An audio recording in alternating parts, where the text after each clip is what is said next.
الحمدللہ رب العالمین والصلاة والسلام علی سید المرسلین وعلی آلہ وصحبہ اجمعین۔ آج ہم سعی کے بارے میں بات کریں گے۔ سعی کہتے ہیں کوہ صفا اور کوہ مروہ کے درمیان 7 چکر لگانے کے عمل کو سعی کہتے ہیں۔ عمرے کے لیے سعی ضروری ہوتی ہے اور حج کے لیے بھی سعی ضروری ہوتی ہے۔ یہ حج کے ارکان میں سے ایک اہم ترین رکن ہے۔ تو سعی کے لیے باوضو ہونا افضل ہے، بہتر ہے، لیکن ضروری نہیں ہے۔ پہلے صفا اور مروہ کا یہ جو حصہ ہے جس کے درمیان سعی کی جاتی ہے، یہ مسجد حرام کا حصہ نہیں تھا، لیکن آج کل یہ مسجد حرام کا حصہ ہے۔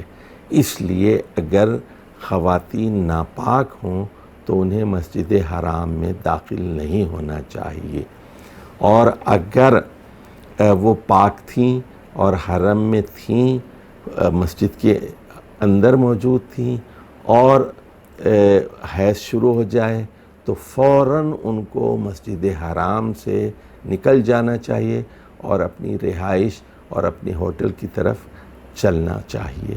مسجد میں قیام حائضہ اور ناپاک عورت نہیں کر سکتی۔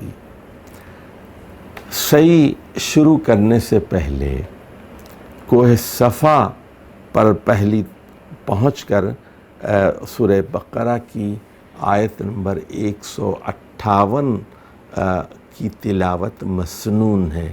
یہ آیت وہاں اوپر لکھی ہوئی بھی ہے، ان الصفا والمروۃ من شعائر اللہ، بلا شبہ کوہ صفا اور کوہ مروہ اللہ کے شعائر میں سے ہیں۔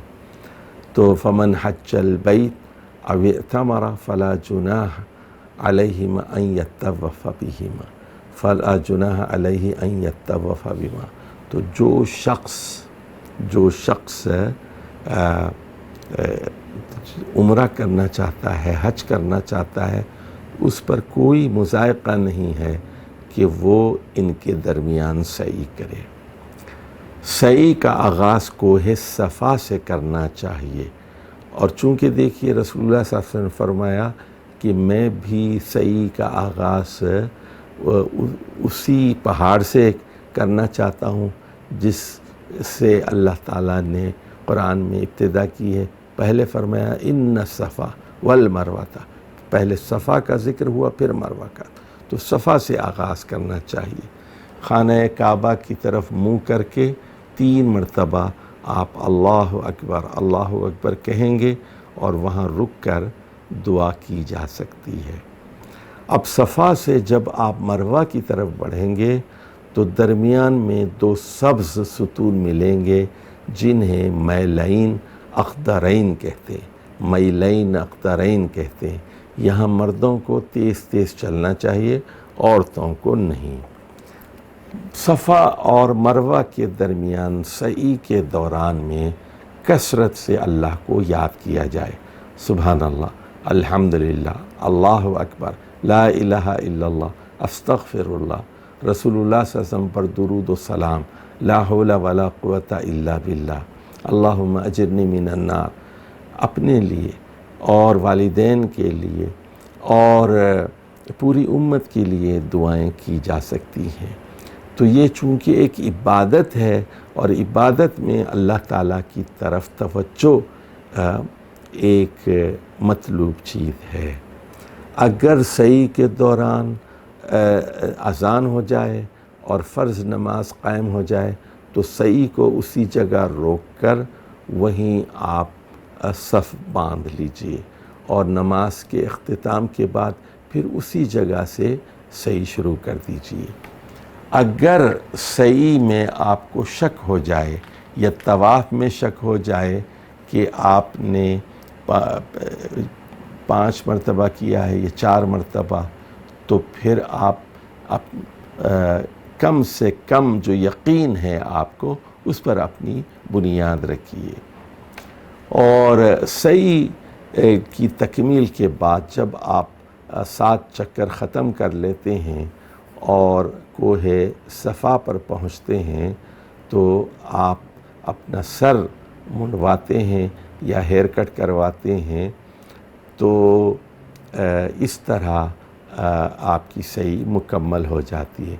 یاد رہے کہ حج تمتع کرنے والا تو احرام کھول دے گا عمرہ کرنے کے بعد، لیکن حج تمتع کرنے والا عمرہ کرنے کے بعد احرام نہیں کھولے گا، وہ 10 تاریخ کو پھر مینا ہی میں احرام کھولے گا۔